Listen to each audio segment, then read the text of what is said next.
Bien-aimés du Seigneur Jésus-Christ, dans le monde et à travers le Congo, que la paix et la miséricorde et la grâce vous soient données de la part de Dieu, notre Père, et du Seigneur Jésus-Christ, notre Sauveur. Le Seigneur Jésus-Christ, dont je suis serviteur, m'a confié un message sur Dieu regarde le cœur de l'homme. Mais bien avant d'écouter ce message, je vous invite à faire avec moi une courte prière. L'Éternel et Dieu des armées célestes, nous venons en ta présence en ce jour pour écouter ce message ô combien important sur le choix que tu portes sur les hommes en regardant leur cœur. Nous voulons, Seigneur, que tu nous donnes l'intelligence de comprendre cet enseignement pour que nous soyons tes préférés parmi les hommes sur la terre durant le temps qui nous reste à vivre sur cette terre des hommes. Au nom du Seigneur Jésus-Christ. Amen. Ce message se trouve dans le livre de 1 Samuel au chapitre 16, au verset 7, et puis le verset 11 et le verset 12. Et l'Éternel dit à Samuel, ne prends point garde à son apparence et à la hauteur de sa taille, car je l'ai rejeté. L'Éternel ne considère pas ce que l'homme considère.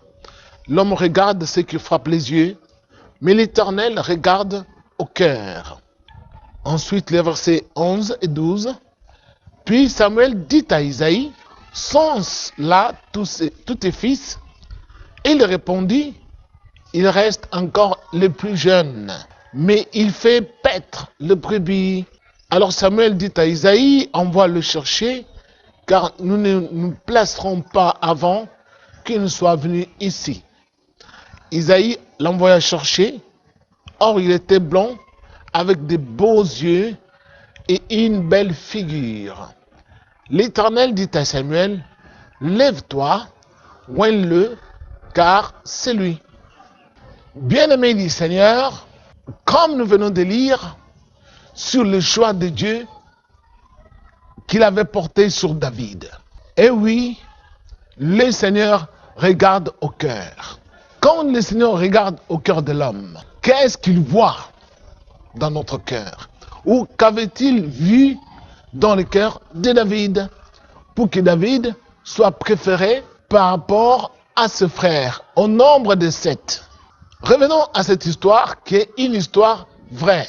Quand il s'est agi que Dieu puisse remplacer le roi Saül par un autre roi, le Seigneur dit à son serviteur Samuel, va, j'ai vu parmi les enfants d'un certain Isaïe, le Bethlémite, un de ces enfants que je désire pour roi sur Israël, mon peuple. Alors, quand le prophète est arrivé dans la maison d'Isaïe, Isaïe lui présenta tous ces 7 garçons, commençant par l'aîné, Eliab. Dieu dit, ne prends point garde à son apparence, je l'ai rejeté, parce que quand le prophète avait vu Eliab, tellement il était géant et costaud, le prophète s'est exclamé, voici, loin de l'Éternel. Dieu dit, non, ne prends point garde à son apparence, parce que vous les hommes, vous regardez à l'apparence, tandis que moi, je regarde au cœur de l'homme. Isaïe présenta ensuite Abinadab, et lui aussi fut rejeté. Après Abinadab, Isaïe présenta Shama, lui aussi fut rejeté. Et on présenta les autres garçons au nombre de 4, et tous furent rejetés. Et alors, le prophète demanda à Isaïe, n'y a-t-il plus un autre? C'est alors que le papa dit, oui, il y a un autre, mais il est un berger, il est en brousse. Eh oui. Et le prophète dit, il faut l'envoyer chercher, on ne va pas se déplacer d'ici sans qu'on l'ait vu. Et quand David vint, le Seigneur dit à son serviteur, voici c'est lui, oigne-le. C'est alors que le prophète Samuel versa son huile sur David. Et l'Esprit de Dieu descendit sur David à partir de ce jour-là, jusque dans la suite. Bien-aimé du Seigneur, cette histoire est révélatrice de beaucoup de choses. David, qui était le plus petit de tous les enfants, et qui plus est, il était un berger habitant dans la brousse, un campagnard par rapport à tous ses frères qui est resté à la maison, dans la cité, et c'est lui qui gardait les troupeaux de son père pour toute la famille. Allez-y comprendre, ce jeune garçon, lui accepte un boulot qui semblait comme étant le plus banal, un boulot qui était le plus méprisé, et ses 7 grands frères restaient tous à la maison.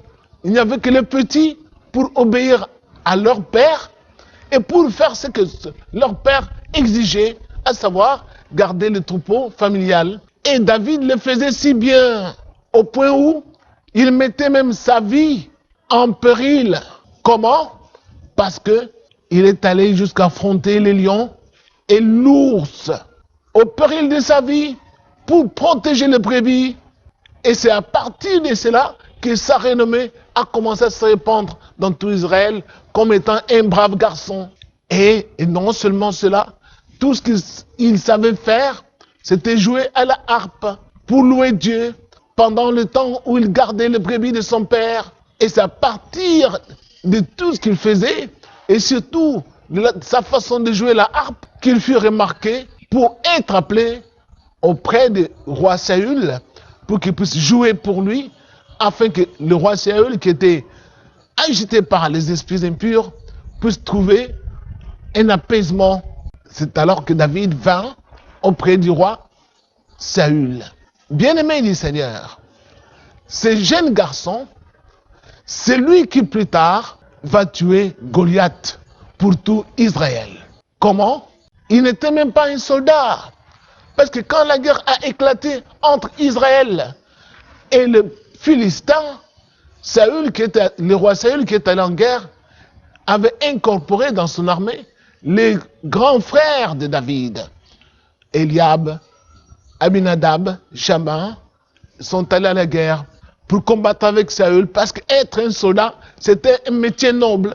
Et David, lui, était toujours abandonné. Lui, il était un homme à faire des sales boulots, les faux métiers, mais qu'il faisait pour l'intérêt de tous.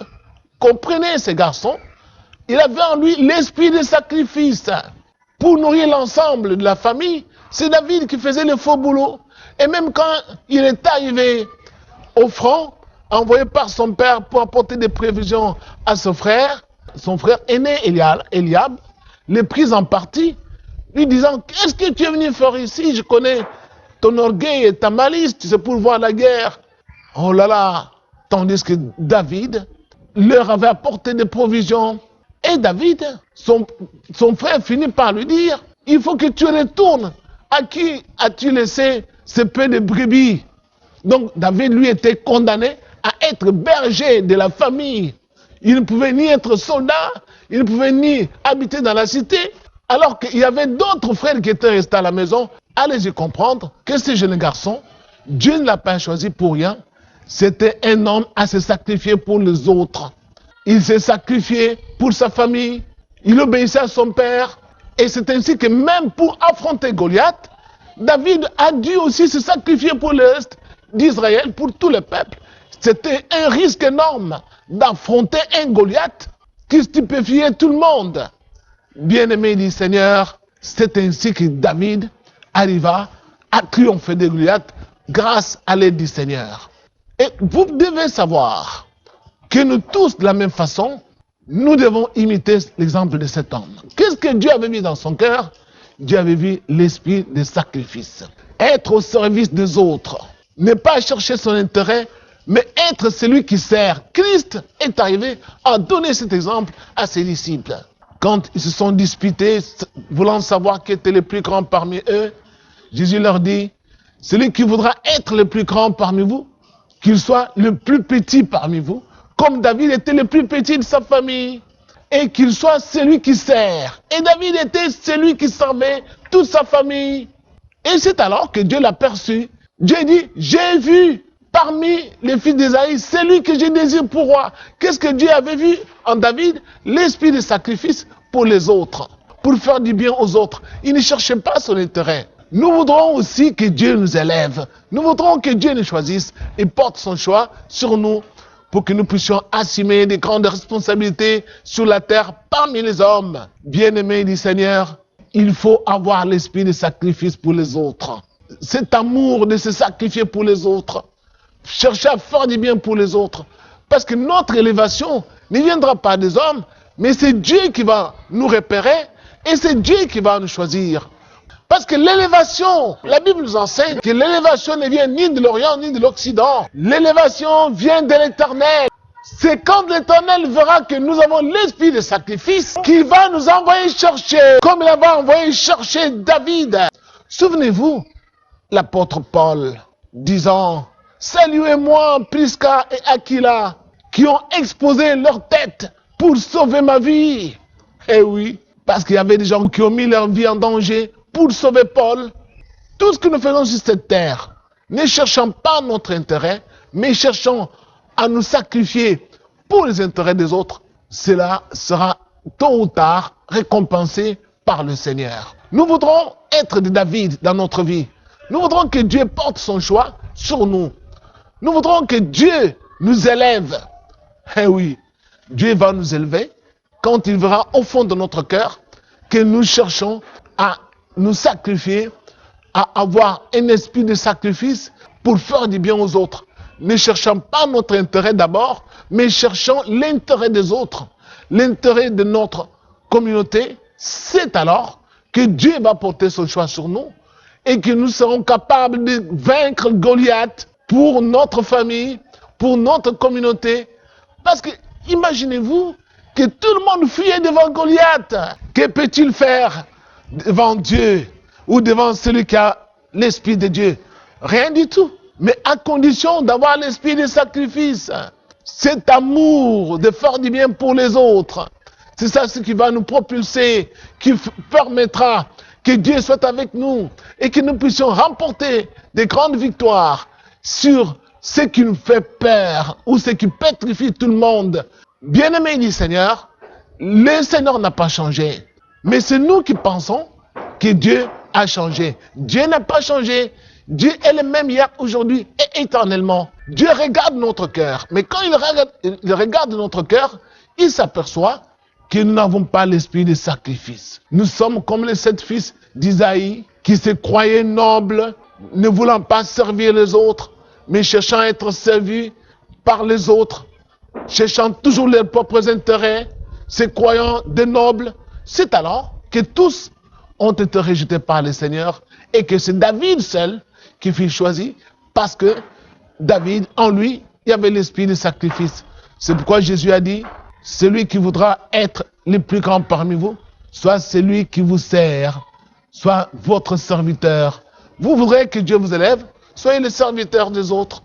C'est alors que Dieu va vous remarquer, il vous élèvera dans votre vie et votre nom sera porté au firmament de la gloire des annales de l'histoire du monde entier parce que vous vous étiez sacrifié pour les autres. Et remarquez l'histoire du monde, les grands hommes qui ont fait beaucoup de choses et dont les noms retentissent partout jusqu'aux extrémités de la terre sont des hommes qui s'étaient sacrifiés pour la communauté ou bien pour les autres. C'est alors que Dieu les avait élevés. Paul ira jusqu'à enseigner. Moi, Paul, vieillard, je sers déjà des libations comme sacrifice.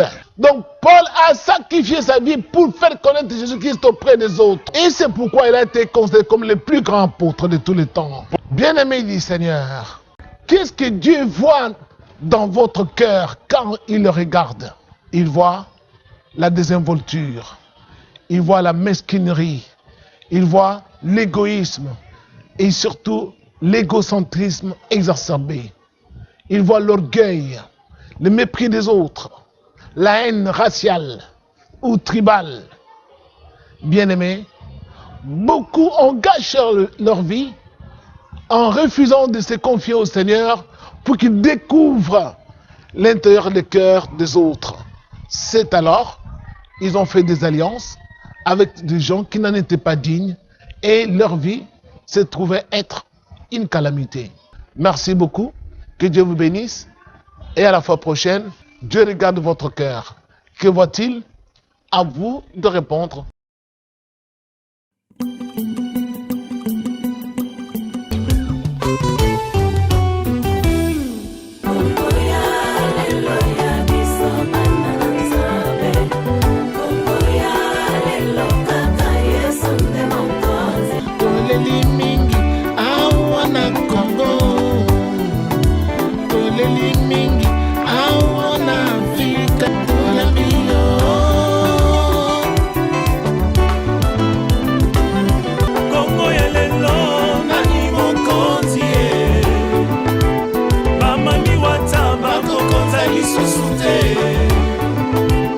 Bato solo ka bako konza lisusu te.